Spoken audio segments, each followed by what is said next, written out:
ഇന്നത്തെ മലബാറിൽ ഉപയോഗിക്കുന്ന ഭാഷ വെച്ച് ഒരുപാട് ഇതുമില്ലാത്ത രീതിയിലുള്ള ശുദ്ധ മലയാളമാണ്.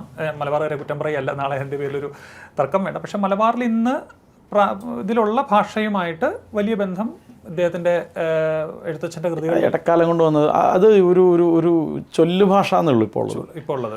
പക്ഷേ നല്ല ശുദ്ധഭാഷയിലുള്ള സിനിമകളല്ലേ അവിടെ നിന്ന് വരുന്നത്. അതുകൊണ്ട് ഇവർക്ക് മനസ്സിലാവുന്നുണ്ടോ എന്താണ് ഇവർ പറഞ്ഞതെന്ന് ചോദിക്കുന്നില്ല. മാത്രമല്ല മലബാറുകാരെ സംസാരിക്കുമ്പോൾ നമുക്ക് പലപ്പോഴും അവർക്ക് നമ്മൾ പറയുന്ന അവർക്ക് മനസ്സിലാവും. അവർ പറയുന്നത് നമുക്ക് കിട്ടിയിട്ടില്ല. അവർക്ക് സ്വിച്ച് ചെയ്യാൻ എളുപ്പമാണ്, വളരെ എളുപ്പമാണ്.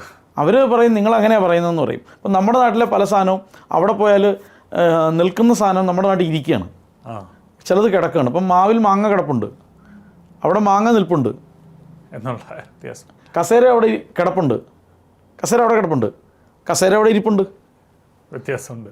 അപ്പോൾ നമ്മുടെ ഇവിടെ കിടക്കുന്ന പലതും അവിടെ പോയി നിൽക്കുന്നത് പലതും പോയി അവിടെ കിടക്കും. അങ്ങനെ ഭാഷാപരമായ വ്യത്യാസം അത്രയ്ക്കൊക്കെ ഉള്ള ചെറിയ വ്യത്യാസങ്ങളുണ്ടെന്നുള്ളതല്ലാതെ കേരളത്തിലെ ഭാഷ ഒക്കെ ഒന്നും ഒരേ രീതിയിൽ തന്നെയാണ്.